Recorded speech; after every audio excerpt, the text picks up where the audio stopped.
ఈ రోజే డౌన్లోడ్ చేయండి. మీ ఫేవరెట్ షోస్ చూడండి. మాయ వస్తుంది.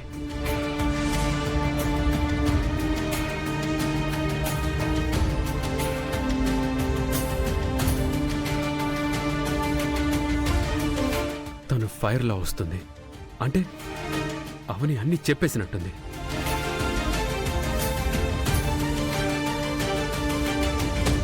మనం భయపడినట్టే జరిగింది.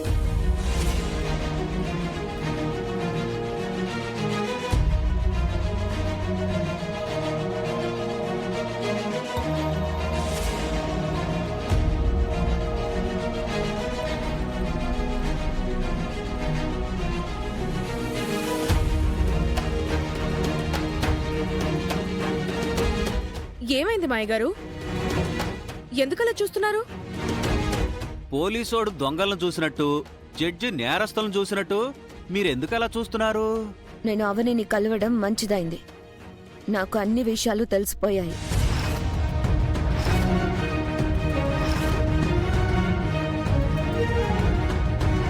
అత్త గురించి చెప్పింది, భర్త గురించి చెప్పింది, విగ్రహం గురించి చెప్పింది.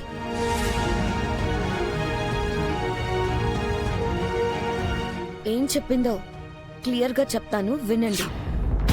అమ్మవారికి మా పల్లెటూరులో ఓ చరిత్ర ఉంది. కరువుని తరిమి ఎందరో చావులని ఆపిన మహిమగల అమ్మవారు మా కులదైవమైన ఈ అన్నపూర్ణాదేవి. ఎంతో అదృష్ట జాతకం గల మా అత్తగారి దగ్గరకు ఇది చేరుకుంది. మా అత్తగారు ఎంతో మంచివారు. పల్లెటూరి వారి పట్ల ప్రత్యక్ష దైవం ఆవిడ. కొన్ని కారణాల వల్ల అత్తయ్య వాళ్ళు దీనిని నా దగ్గర విడిచిపెట్టి వెళ్లారు. ఏదో ఒక రోజున తిరిగి వారి దగ్గరకు చేరుకునేలా నేను చేస్తాను. ఎందుకంటే ఇది నా దగ్గర కంటే అత్త దగ్గర ఉంటేనే అందరికీ క్షేమం, అత్తకు గౌరవం. నా దగ్గర ఉండడం వల్ల నాకు కలిసొస్తుందనే స్వార్థంను నేను చూసుకోకూడదు. అత్తయ్య కుటుంబంకు ఎటువంటి చెడు జరగకుండా చూసుకునే బాధ్యత కోడలుగా నా మీదుంది. ఆమెకు నేను కోడలనైనా ఆమె నాకు అమ్మ. తొందరలో అందరం కలుసుకుంటాం.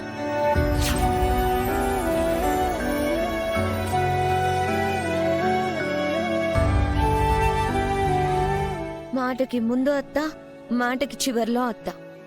అత్తగారి గురించి ఆ విధంగా ఆలోచించే అవని లాంటి కోడలుండడం నిజంగా అత్త చేసుకున్న అదృష్టం.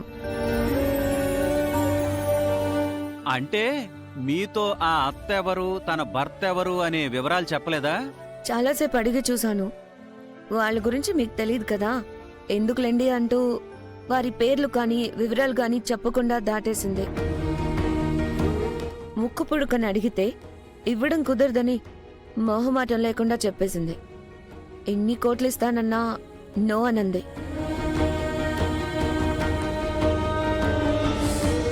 ఇక తన భర్త గురించి అయితే ఎంత గొప్పగా చెప్పిందో.